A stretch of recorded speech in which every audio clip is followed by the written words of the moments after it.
If you're planning a cruise with P&O and can't decide between Iona and Arvia, then you're in the right place. These are two of P&O's biggest and newest ships, and on paper Iona and Arvia might look almost identical, but they do offer some very different experiences.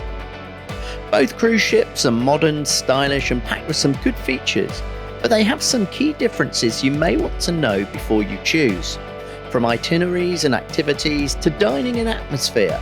So sit back, relax and let us compare these two incredible ships.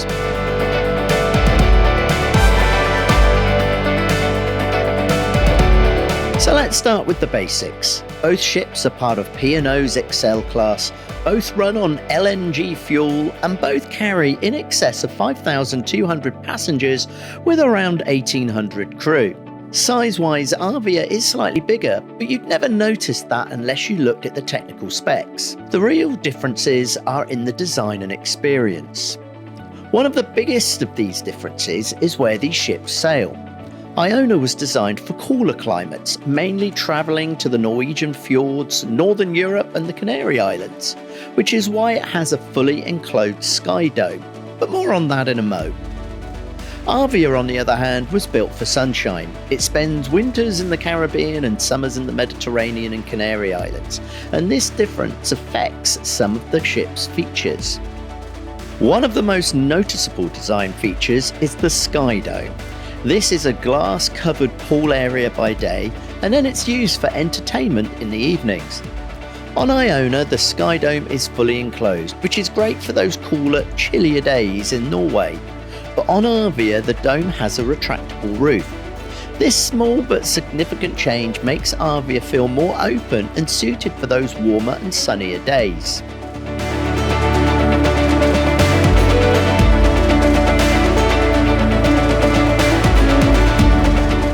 Now it's time to talk about the fun. Both ships have some good entertainment, from the headliner's theatre, which appears on both, to the live entertainment that can be heard in many of the bars and lounges, to the Ocean Studios, which is a 3-screen cinema on Arvia, but 4 screens on Iona. But Arvia does offer more of the outdoor activities.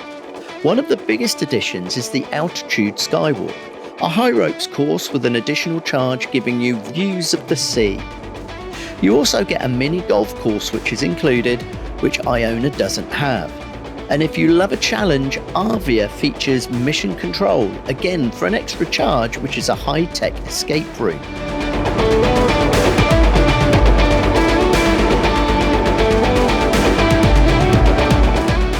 When it comes to food, both ships share most of the same restaurants, including the Glass House, Keel & Cow, Sindhu, the Olive Grove, and of course the Epicurean fine dining experience.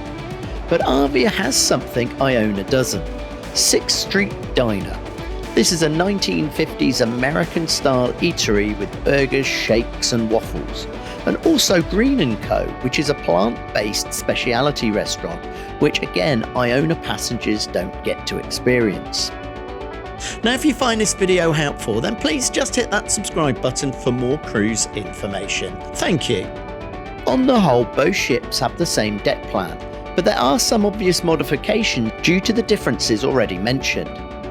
If we start at the front of Deck 6, Headliners Theatre, the Spa, Art Gallery, Limelight Club into the atrium, they're all pretty much the same, but there are some changes coming from the back.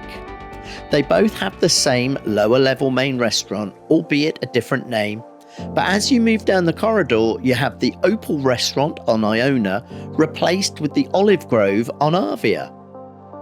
Opposite there, where you'll find the Aqua restaurant on Iona, this is where you'll find the 6th Street Diner mentioned earlier on Arvia. Continuing forward as you pass Anderson's and Ocean Studios found on both ships, around the corner where there's a blank wall on Iona, this is where you'll find the escape room on Arvia. Deck 7 is again pretty much the same, and Deck 8 just has a couple of small changes. Keel & Cow, Ripples, Sindhu and the Clubhouse are all the same on both ships. In the Keys, they both have fish and chips and Asian fusion, but instead of Boardwalk Diner on Iona, Arvia has roasts, where you can get a roast dinner served in a Yorkshire pudding. Around the corner where the olive grove is on Iona, this is where you'll find Green & Co, which is the plant-based restaurant. With regards to the upper decks, apart from the SkyDome already mentioned, the only other main difference is up on deck 19. Instead of the golf nets and a decent-sized sports court that you'll find on Iona, you have the altitude skywalk. This is the high ropes course mentioned earlier, which has the additional charge, and it also has a mini golf course that's included on Arvia. Arvia does still have a sports court, but it's a little on the small side, and also still has the golf nets, but that has been moved down to deck 18. So how do these ships actually feel on board? Ultimately, the atmosphere on these ships is slightly different.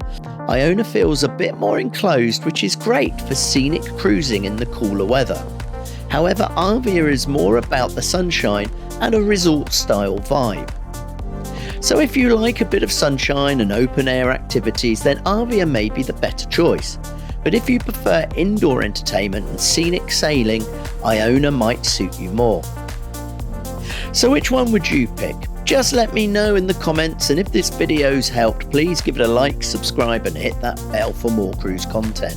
So thanks for watching, and we'll see you on the next adventure.